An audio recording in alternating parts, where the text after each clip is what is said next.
বন্ধু মই মিদু বহুত দিনৰ মূৰত আকৌ এবাৰ আপোনালোকক দেখাম বুলি ভাবিছোঁ কামলাঙৰ এই কিছুমান বৰষুণ বতৰত কেনেকুৱা লাগে এইবোলে চক পাহাৰকেইটা ভালকৈ দেখি নাপায় পোৱাটো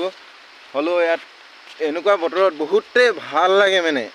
আপোনালোকে এবাৰ আহিবচোন ফুৰি যাব সেই কামলাং পৰশুৰাম কুণ্ড আহি পাইছেনে নাই পোৱা কোনে কোনে আহি পাইছে আৰু কমেণ্ট কৰি জনাবচোন আৰু তাৰ মাজতে এটা কথা মই ক'ব বিচাৰিছোঁ যে আজি দিনতো মানুহে এনেকৈ অতিবাহিত কৰে চব এইবিলাক ঘৰ দেখিছা নে জংঘল মংগলকৈ থাকে মানে কি কৰিব হয়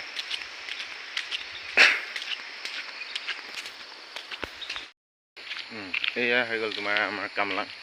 হ'ব পাৰে সৰু হ'লেও মানে ইয়াত এইটো দেখিছা আৰ্মি কেম্প এটালৈকে আছে ইয়াৰ সৌন্দৰ্যখন বেছি ভাল এক নম্বৰ ডাৱৰীয়া বতৰত আহিবচোন চাবহি কেনেকুৱা লাগে আপোনালোকক মোক কমেণ্ট কৰি জনাবচোন আৰু হ'ব পাৰে আমাৰ কামলাংখন সৰু এই আছে কিমান ডাঙৰ লম্বা এটা চাংঘৰ আছে আৰু বিশেষকৈ এটা মই ক'ব বিচাৰিম ভাল কথা চাবচোন মই দেখাই আছোঁ দেই কামলাঙতো এটা RCC ঘৰ ফাৰ্ষ্ট টাইম বনাইছে মানে আমি বনাই আছোঁ চাব ৰ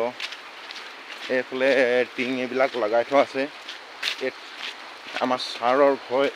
নেক্সট মানে এইটো RCC বিল্ডিং বনাই থকা হৈছে কামলাঙত ফাৰ্ষ্ট টাইম এইটো মানে বিল্ডিং হ'ব আপোনালোকে আহিলে মানে কেতিয়াবা ইয়াতে সোমাই থাকি খাই যাব পাৰিব আহিব এই আমাৰ ইয়ালৈ অলপ আগতে দেখালোঁ আৰ্মি কেম্প আছে ইয়াত এতিয়া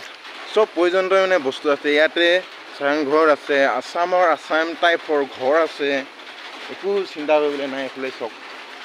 আৰু এই পাছফালেতো ক'বই নালাগে গোটেই পাহাৰ ইয়াৰ পৰা দেখি পায় কিন্তু আজি ডাৱৰীয়া বতৰ সেইটো কাৰণে মানে ভালকৈ দেখাব পৰা নাই আপোনালোকক বেলেগ এদিনা মই ভালকৈ আপোনালোকক দেখাব পাৰিম